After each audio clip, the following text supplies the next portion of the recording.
그럼 우리 두 번째 세션으로 무작위 대조 시험이라는 거에 대해서 알아보도록 하겠습니다. 무작위 대조 시험이라고 하는 거는 어떻게 생각하면 가장 엄격한 확진적 임상 시험에서 자주 사용하는 시험 방법인데요. 가장 명확한 증거를 제시해 줄 수 있어요.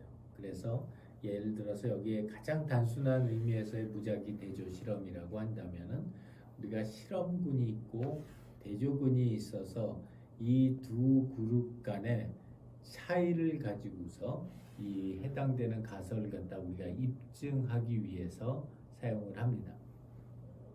여기서 이제 실험군이라고 하는 곳은 사람들 우리가 예를 들어서 100명을 모았다. 그래서 50명은 실험군, 50명은 대조군이었다고 한다면은 이 무작위라고 하는 거는 그 100명 중에 누가 실험군이 될 거고 누가 대조군이 될 것인가를 무작위로 배정한다라는 의미이고요. 그 다음에 이제 여기 실험군에서는 우리가 효과를 평가하기 위해서 만든 새로운 디지털 프로덕트를 사용한 사람들이 실험군이고, 대조군은 그걸 사용하지 않고 기존에 일반적으로 사용되던 다른 제품이나 서비스를 사용하던 또는 아무것도 사용하지 않는 그런 그룹을 갖다가 우리가 대조군이라고 합니다. 그래서 이런 무작위 대조 실험은 가장 첫 번째가 이런 프로토콜이라고 하는 걸 작성하게 돼 있어요. 이 프로토콜이라고 하는 거는 평가 계획서라고 할 수 있고요. 이 평가 계획서를 우리가 만드는 이유는 한 사람이 항상 똑같은 방식으로 실험을 갖다 진행하는 것은 아니기 때문에 실험을 진행하는 사람들도 많고 또 시간도 이렇게 길게 늘어날 수 있기 때문에 누가 됐든지 언제 하든지 동일한 형태의 실험을 진행하게 하기 위해서 이런 임상시험 프로토콜이라고 하는 걸 작성을 합니다. 여기서 보는 것처럼 임상시험 프로토콜은 평가의 목적, 평가 설계, 개요, 그 다음에 평가용 기기, 목표 대상자 수와 산출 근거, 그 다음에 어떤 사람의 선정 또는 제외 기준, 평가 방법, 평가 변수, 그리고 자료 분석 및 통계 방법, 이러한 요소들로 이루어져 있어요. 그림에서 보는 사례는 주식회사 하이에서 개발한 뽀미라고 하는 아동들 대상 서비스의 그 효과를 검증하기 위해서 만들었던 실험 프로토콜입니다. 그래서 이 무작위 대조 시험의 절차는 여기서 보는 것처럼 피험자를 모집하고 스크리닝을 하고 무작위로 배정을 해서 그런 중재, 인터벤션이라고 해서 누구는 치료를 받고 누구는 치료를 안 받고 하는 중재를 일정 기간 진행하고 실험을 종료하는 그런 절차를 통해서 진행을 하도록 되어 있습니다.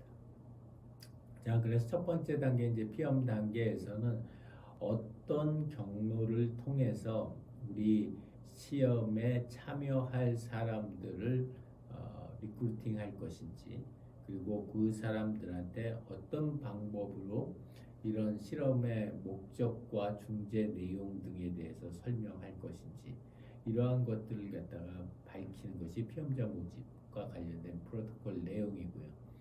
그 다음에 이제 스크리닝이라고 하는 거는 우리가 모집한 사람들을 갖다 모두 실험에 넣기에는 실제로 그 사람들이 실험에 참여하기에 적합한 사람인지 아닌지를 갖다가 판단해서 미리 적합하지 않은 사람들은 미리 실험에 참여하지 않게 만드는 작업이 필요한데요.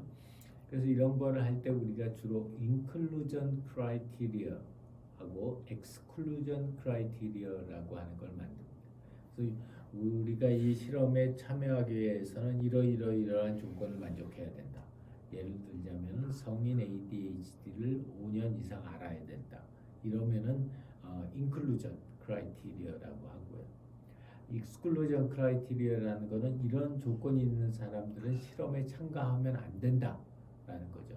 예를 들자면은 우리가 지금 ADHD 치료제에 대해서 시험을 하고 있는데 그게 영향을 미칠 수 있는 게 불면증이다. 그러면은 이런 그 제외 기준에는 그러나 의사의 처방을 받아서 불면증 치료를 받고 있는 사람은 이 실험에 참여할 수 없다. 이러면 이제 배제 요건이 되는 거죠.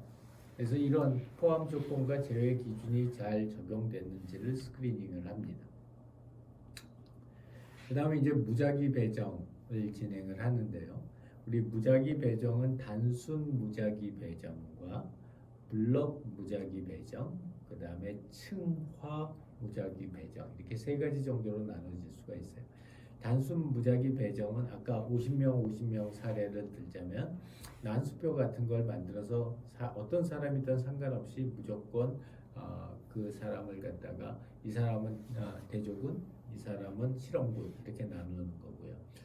블록 무작위 배정이라고 하는 거는 어떤 특정한 사람들을 블락을 정해서 예를 들어서 우리는 4명짜리 블락이다 하면은 그 4명짜리 블락에서 2명은 실험군, 2명은 통제군 이렇게 나눠서 하고 그 다음 또 4명을 데리고서 이렇게 랜더마이제이션 해서 대상자 간의 수의 불균형을 최소한으로 하기 위한 방법이고요.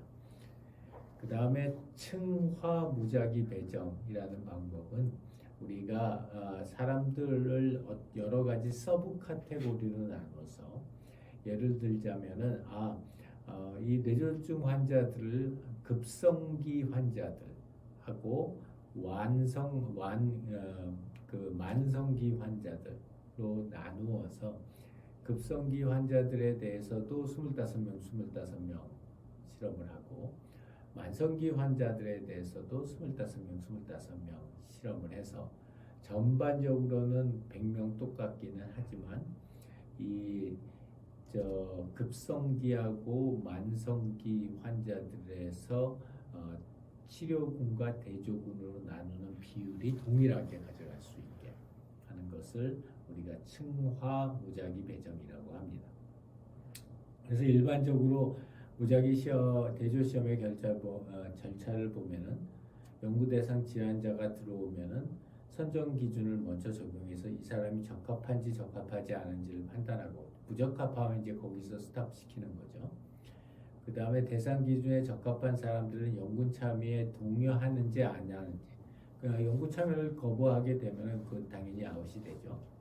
그 다음에 연구 참여에 동의한 사람들 대상으로 무작위로 치료법을 쓰지 않는 사람을 통제 그룹과 실험 그룹으로 나눠서 진행을 합니다. 그 다음에 이제 네 번째 요소는 눈 가림, 블라인딩이라고 하는 거고요. 그래서 우리가 임상시험이나 연구 결과가 누구가 어느 그룹에 속해 있는지를 알게 되면은 그게 바이어스를 미칠 수 있기 때문에 이 피험자가 본인이 통제군에 속하는지 또는 실험군에 속하는지를 알 수 없게 하면 이게 하나의 블라인드이고요. 두 번째는 그 실험을 진행하는 사람들도 이 사람이 실험군에 속한 사람인지 통제군에 속한 사람인지를 알지 못하면 그것도 블라인드가 되었다고 해요.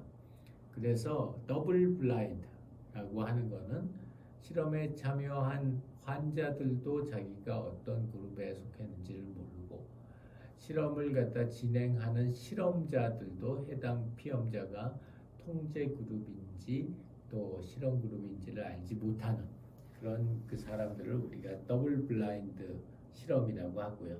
보통은 더블 블라인드를 진행을 해서 혹시나 있을 실험의 바이러스를 최소화하는 작업을 합니다.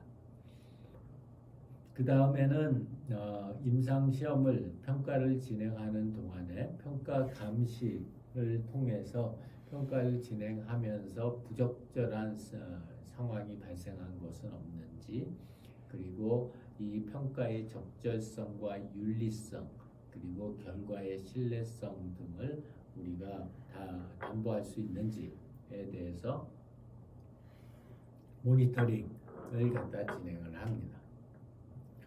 자, 그래서 정리하자면은 이 무작위 대조 실험은 서비스나 제품의 유효성에 대한 가장 명확한 증거를 제시할 수 있는 평가 방법이고요.